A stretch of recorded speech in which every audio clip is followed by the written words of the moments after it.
A very good evening to all our viewers Today we have with us a very seasoned practitioner from the development sphere. He has been working in the space of CSR and sustainability for more than 2 decades and has a wide experience from corporates such as Sahara, DLF Foundation, Pi Foundation, to now working in the rural parts of India, Jharkhand, leading the Foundation for Development initiatives. He has not only the grassroots experience, but also the corporate experience to share with us today. We all would like to welcome Mr. Vijay Singh.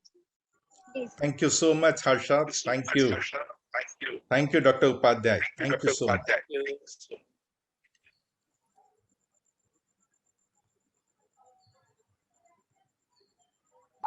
Sir, you have been in the development phase. We would like to know how has your journey been? Yeah, Harsha, first of all, thank you very much for inviting me to this wonderful session. I have been in the development space for last 2 decades, and I find myself fortunate to be part of this generation which has seen such a diverse experiences.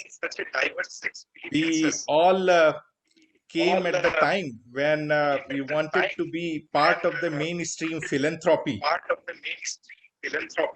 And then from there, we started with exploring avenues where we can talk about the basic human rights. And then from there, community connect to CSR and now sustainability. It has been a wonderful journey, I would say.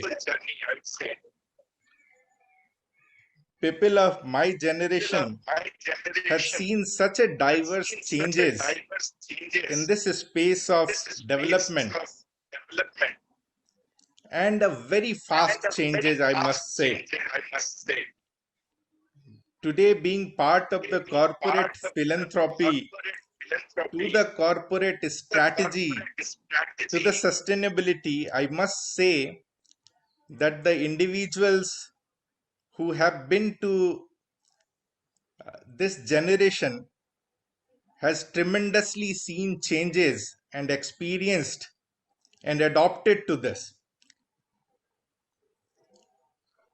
Thank you so much. Thank you, sir. Now, you have worked with Indian companies such as Times Group, Benetton Coleman, Sahara, DLF Foundation, Pi Industries, and also international brands such as Global March and Canadian Crossroad International. What is the difference in the working style of each? Well, it's a very pertinent question, Harsha. You see, we had started with a, as I told, that in a philanthropic interventions and philanthropic situations where our experiences were much towards bringing people out of poverty, bringing people to the mainstream who have been left out. Similarly, many of the organizations that I have worked in, I find it fortunate enough to be part of the NGOs, to INGOs, to bilateral organizations, and then to corporate foundations. I see most of these organizations are striving towards the same goal, but the working style is very, very different. NGOs, being part of the community interventions, have been micromanaging the programs for the corporate and for the donor agencies, and somehow felt the need to be much closer than anybody else. Slowly, I find that for any corporate or for any donor organizations, this is just one of the project like many others. The expectations from the NGOs had always been to achieve quickly, and that too to a level of impact where everything changes very, very quickly. Now, NGOs, while connecting with the community, has a deep sense of belongingness. And it's a very procedural change that happens. I find sometimes it is very, very unfortunate to uh, tag NGOs unprofessional or unproductive by asking them to bring all the impact changes within the 1 to 3 years timeline. Though there has been lots of learning that one needs to have from the corporate style of functioning, measuring output, outcome, and impact, but to burden NGOs with the kind of expectations that donor agencies have, whether it's Indian or multilateral. In terms of multilateral, I would say they normally used to pick one or another subject, say agriculture or skill development or education or health. But most of the Indian companies that have a budget of CSR more than 10 CR or so would talk about integrated village development. And it's quite unreasonable to put that burden on the NGOs to bring all the changes within the short time span of 3 years. So I think that 20 years back, the gap that I had seen between the mutual understanding of NGOs and the donor agencies, or the implementer and the donor agencies, still exists to some extent. But I would also say that many of the NGOs have adopted fast enough to the changing environments, and they have uh, been working very smoothly hand in hand with the corporate and with the bilateral and multilateral agencies. So my experiences had been that we are all working towards the same goal, but in a very, very different style. And as a professional, we need to do something towards bringing the coherence amongst the implementer and the one who funds these implementer. Thank you, sir, for sharing this experience. So, right now you're leading the Foundation for Development Initiatives primarily in the rural areas. What are the successes at when you are working on the development of it? How did this organization come into place, and which locations are you intervening? I know Mr. Puran is also a part of it, and he has been he has done a stellar contribution towards development of India as well. So please share, how did it come into reality? Well, it all started almost 20 years back. The like-minded professionals and professionals of repute of that point of time came together to bridge the gap between the implementer and the donors of that time. And as group of these professionals, we tried to bridge this gap between the implementer and the donors by bringing coherence and also bringing values and services at both ends. Uh, During the course of this, we had also undertaken many programs ourselves and tried to create some good platforms as well as examples where both the implementer and the donors can work together. I myself have been part of projects uh, which is currently being implemented in 8 of different states. And I put significant amount of time myself. Currently, while I'm talking to you, I am based out of Jharkhand now, and working towards a community which has been adversely affected last year at the outset of Corona. So there has been lots of reverse migration which has taken place. And all these people came with a expectation that the small patch of land which they had left long back in their village will support them in this time of adversity. But coming back, most of them either had left out a generation back the agriculture, or they don't know much about agriculture now. So the kind of project that I am working in along with other board members is to revive these cluster of villages where these farmers or these families, underprivileged families who have come back to their village, can restart the agriculture. So we have started here farmers field school which trains the progressive farmers, and in turn these progressive farmers trains the affected masses and the population. And we have seen success examples. Some of them have started making livelihood with these projects, and some of them have progressed well by integrating themselves into the agri value chain. So our experiences have been very, very positive, and we have created, fortunately, some of the success examples which others can emulate as well.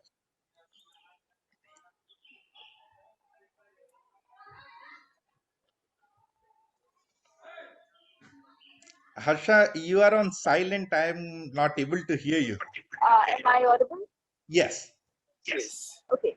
So since you have worked so extensively in this space, which interventions have been close to your heart and which could be replicated by more PPP model or collaborations? Well, I mean, there has been success examples at different stages, but I would definitely go with my current interventions where I am putting in lots of efforts and time here. And there's a huge scope uh, for the multi-stakeholder partnership in the rural India, especially at the outbreak of Corona. There has been huge reverse migration. Some of them had left last year, but many are still there, back in the villages, trying to find livelihood on their own. So there could be a huge support system which can be built in by multi-collateralism, where government, donors, as well as grassroots organizations come together and form a scenario where everybody comes and shares their own learning experiences. The ground is all set. We have a huge manpower who are at a different skilling level. Many of them, and mostly most of them, are unskilled, ready mentally and physically both to not go back to again to the urban areas, stay back in the rural areas and restart their livelihood there. So I think that it's a huge space to come together and bring some changes. My passion lies here right now. Good.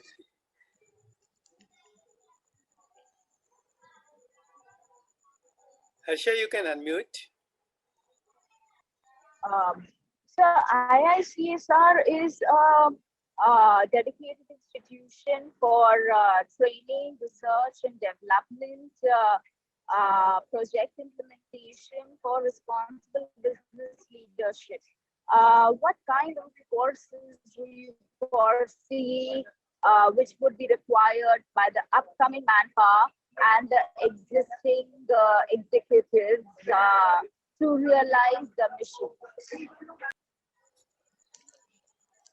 Hasa, what I see is that IICSR is very active in the space of development, both from the side of the bringing in the corporate professionals on the one side, and the uh, professionals to be professionals from the institutes, and also the young youth minds who are wanting to come to the development arena.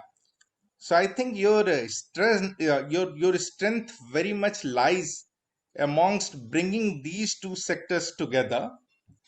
Uh, of the current times, I would say a course like strategic CSR and sustainability, where you could bring exposure not only to the new youth power, but also the working professionals to have a real time exposure of the field mixed with the theory and understanding of the current working culture amongst the corporate foundations. Because this is one area where I still see there's lots of scope for improvement, and there's lots of new aspirants joining in this sector. So I think that IICSR can play a great role by bringing up a course which gives a flavor of strategic CSR and sustainability.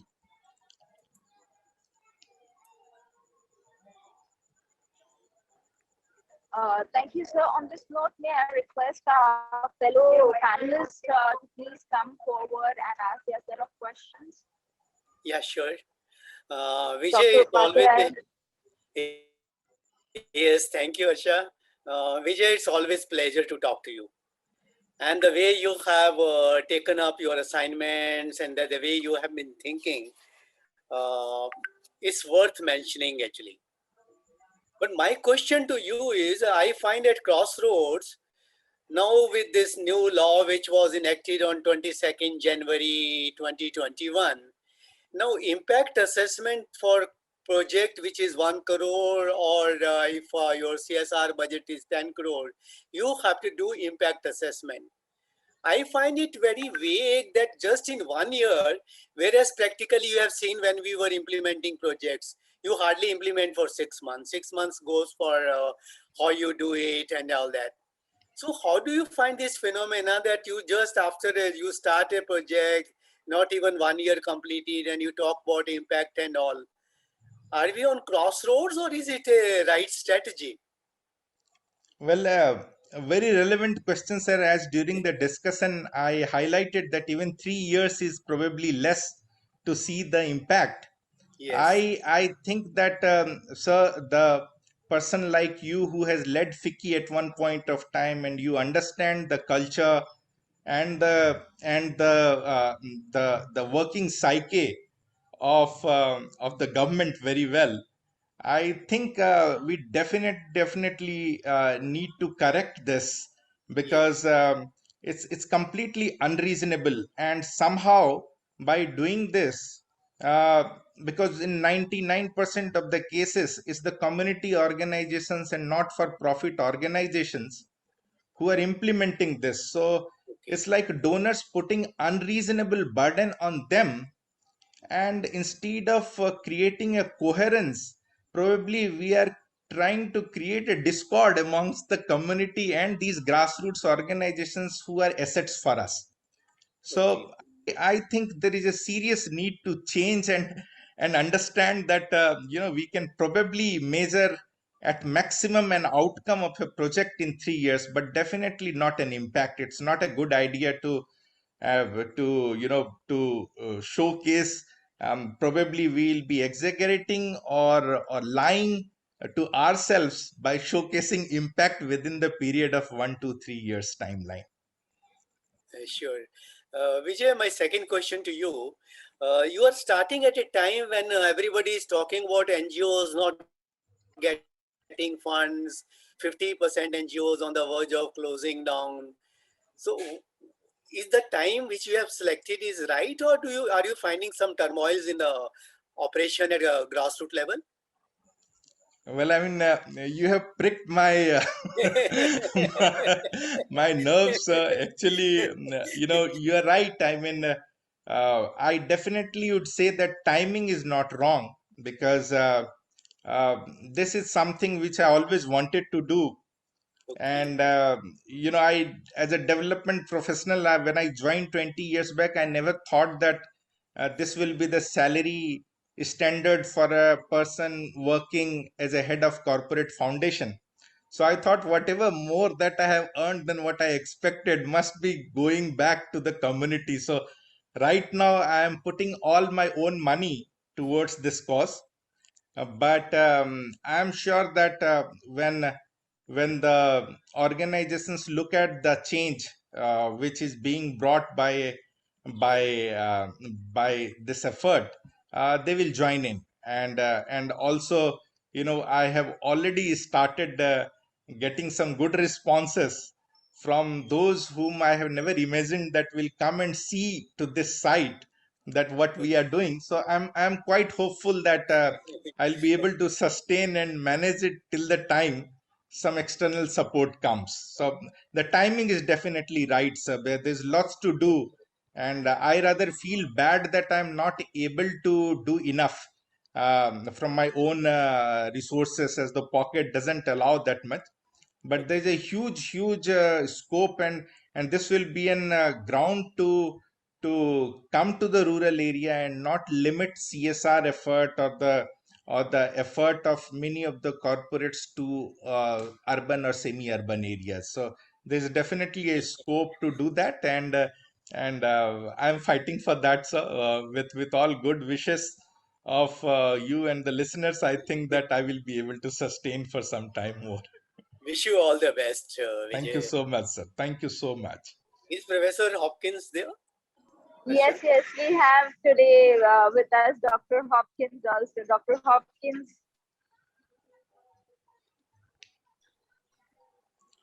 Yeah, hi everybody. Hi. Dr. Hopkins. Hi, sorry, it's raining very hard here and the reception is rather sporadic. Vijay, I was very interested to hear your observation on impact analysis. It seems that you studied CSR in Sweden. Yes, yes. That was with my friend Suna, was it? And other people? It was in 2011, sir. Oh, some time ago. Yes. What I was interested to know was your learning there. Has that helped you at all in working on CSR in India, or it was just one ship going in another direction? It definitely helps, and the kind of issues that Scandinavian countries are dealing with. I think it gave lots of impetus to my thought process, and much beyond even CSR, I would say. I mean, the kind of principles that Scandinavian countries are talking about, sustainability, are Yes. something we would definitely need to adopt in our system as well. And we have come a long way from philanthropy to CSR, and from CSR to strategic CSR now. I believe the way sustainability and the issues are being managed in these Scandinavian countries, there's lots to replicate and learn and improve upon what we are doing in CSR these days here. Thank you very much. I'm asked continually about sustainability these days. And what is your interpretation of sustainability and how it links to CSR? Because I'm getting a little bit confused with all these terms changing on a daily basis, it seems to me. Well, I'm sure, Dr. Michael, that you know much better than me about these subjects. Yeah. But my observation has been that when we talk about CSR, we have compartmentalized this to certain departments here. Mostly I would say, if we are able to bring in some community connect, probably it's a corporate communication or branding or public relations and CSR, which we do internally and externally. But when we talk about sustainability, I definitely see that lots of companies have, the companies like Tata's and others have adopted it from long time. But many companies are doing it from the investors' pressure, which is external, but there is still time to internalize and take it to a level much beyond what we are doing now. So my understanding is that while CSR is only limited towards um, some of the departments of the company and more focused externally, sustainability will be more inclusive. It will look at the complete system of the companies, and also impact externally the communities that we always intend to empower through CSR. It's interesting your interpretation, because my interpretation of sustainability and CSR was that they're pretty much the same thing. Sustainability, as you know, came out of the environmental movement, and so that's where it got its impetus. But business is always looking for new words, and the responsibility they don't like so much. But sustainability sounds very good, because it means, are you saying that our company should exist forever? Yeah, we like that. Thank you very much. So I'm kind of struggling with these two concepts. Where I come from, CSR is still pretty strong, and getting stronger in some places, especially, believe it or not, in the United States and the U.S. Chamber of Commerce, where I worked for a dozen or so years ago, maybe when you were in Sweden studying CSR, about 2011. And the U.S. Chamber of Commerce at that time thought I was totally mad. I mean, what are you talking about? No, we're worried about business, and what else is there? We want to be profitable and the rest of it. But it's absolutely amazing. Now the US Chamber of Commerce has just started a few years ago an institute for CSR, and they're following pretty much my recommendations of those days. The only thing, of course, like all of us, when we give advice as consultants or whatever, our name never appears again. So, I haven't myself got too much credit for that, but I think I just smile smugly when I see it, and I'm quite happy that they're moving in that direction. I'm interested to know how all these concepts are going to evolve, and what you mentioned, I think, was very, very acute, the issue of impact analysis. And yes, of course, since sustainability, CSR, or shall I say whatever we call it, are looking really at the longer term evolution of companies, not so much the short term.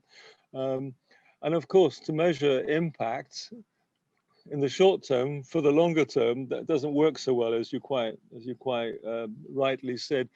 But the Tatas of the world, and Infosys and so on, are pretty experienced in these issues. Also, they're very big companies. I imagine, and I think when we talk with Tata people, is that sometimes the right hand doesn't know what the left hand's doing, which is not surprising in such a huge company, to be quite. So not so much a criticism. I'm pleased to see what they are doing, but I wonder how they do treat all the new issues that come up.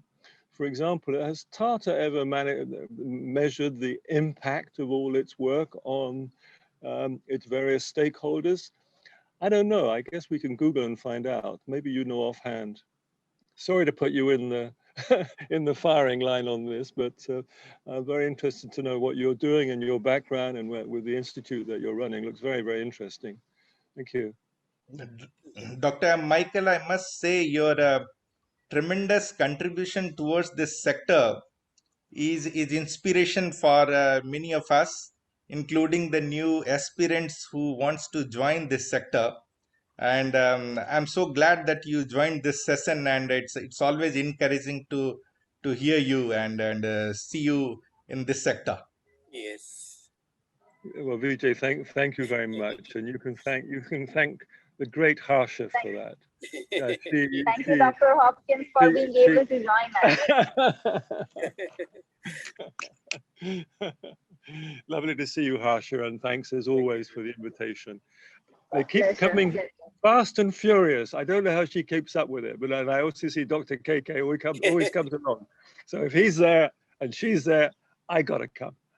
Please, most welcome. We always love you. Today we, thank you, sir. Today we have with us some young guests also, Abhijit, Disha, Shubham.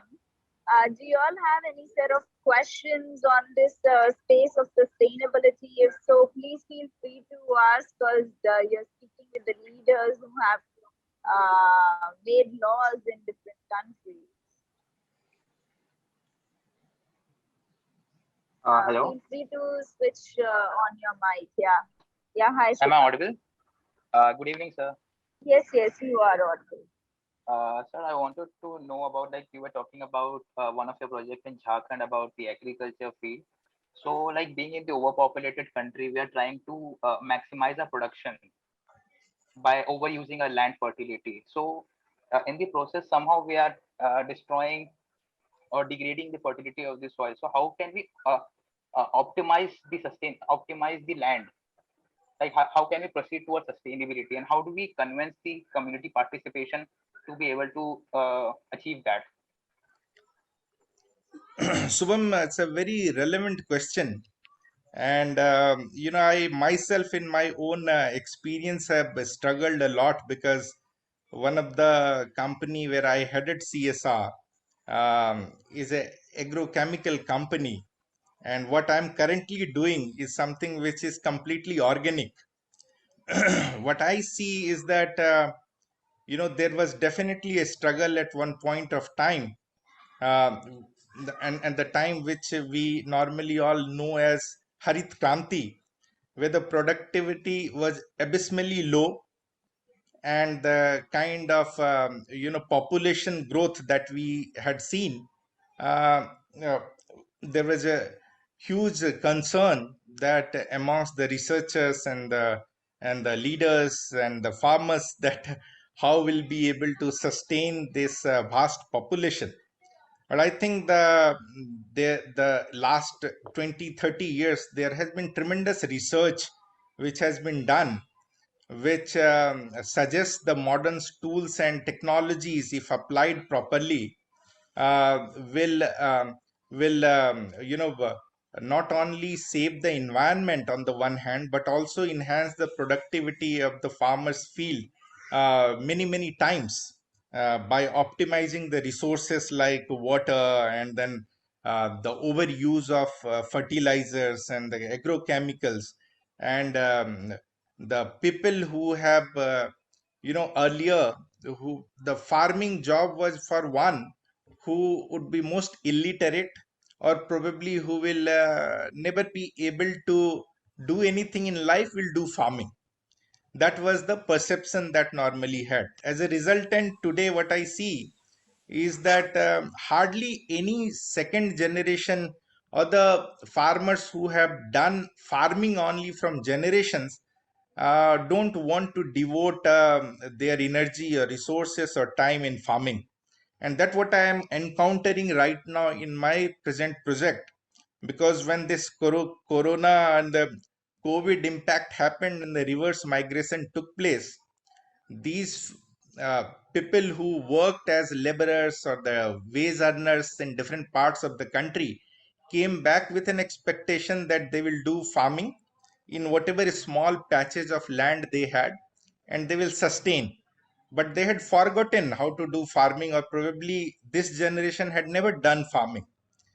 And what I see in last 1 year of my dedicated effort here is that some of them who have continued, even if they were illiterate completely, but who have who have continued farming and progressive in nature, it is very easy to train them, who will then take others towards the progressing farming. So it's like a automatic community connect. Someone whom they see come from the same village is doing extremely well in farming, they adopt to that technique. And especially in this part of the country, Jharkhand, It's like, I would say that hardly 5% of the farmers are doing the farming which is based on chemicals, fertilizers. Otherwise, mostly traditionally, it's the organic farming. And this organic farming and the organic farming which they were doing 20 years back, I see at least they yield 20 times more than what they used to produce 5 years back. So there has been a tremendous progress in adopting the knowledge and the tools and techniques which is there currently available. This part of the place where I am encouraging farmers to take up farming. It is a very small patches of land. Farmers have hardly 20 decimal, 30 decimal. But the multi-layer farming is something which is literally nil cost, but it gives at least 5 to 10 times more productivity than the conventional farming, and this is completely organic. So you have touched upon a subject which is passion for me, so I'm stretching this answer much more than what is required.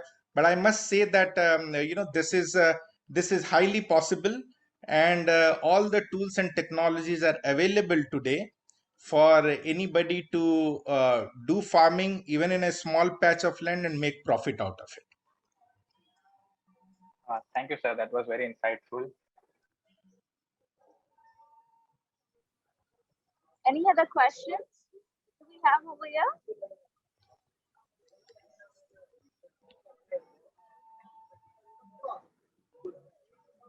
Disha? Vijay? Yes, ma'am. Sir, you are talking about the multi-layer farming or hydroponic farming. Am I right? In this sector, the product or the vegetables or whatever we can produce, the cost of these products are very high, or it's very premium cost. So in our country like India, uh, so how the small or large amount of people are not able to consume it? Only few people or small amount of people are capable to consume such a such a product or such a vegetables produced by that type of farming, that organic farming. So is there any another flow, so we can minimize the cost of their product, or the farming vegetables, organic farming vegetables produced by the uh, hydroponic farming or multi-layer farming, so it helps in our country? Well, Abhijit, hydroponic is definitely something which is very expensive, but I'm talking about a multi-layer farming which does not cost, rather, it costs less than a conventional farming. So, if you talk about the very less people are able to consume the organic product because its prices are premium, I think it's the branding which has been created this situation where it looks like organic farming is only premium farming and that costs too much. That's why one has to pay a premium price. But I'll tell you that if the organic farming is followed properly, it costs much lesser than the farming which is based on chemicals and fertilizers. And secondly, in a long term, this one who follows organic farming, their land will give much more output and yield than the inorganic farmings. And this farmers of Punjab and Haryana and places where the land is exploited with overuse of chemicals and fertilizers are realizing this, that if they do not adopt back to the system of organic farming, probably they will not be able to sustain the productivity of their land, no matter how much they use or the overuse they do of chemicals. So I think that it's only natural to follow the farming systems which was there earlier with little bit of a tuning, or the use of science and technology, which gives them a precision farming techniques and gives them much better yield. And I don't think that if this organic farming is picked up in a large scale, then there will be any price difference left between the organic farming and the inorganic farming. Rather, organic farming should cost less than the inorganic farming.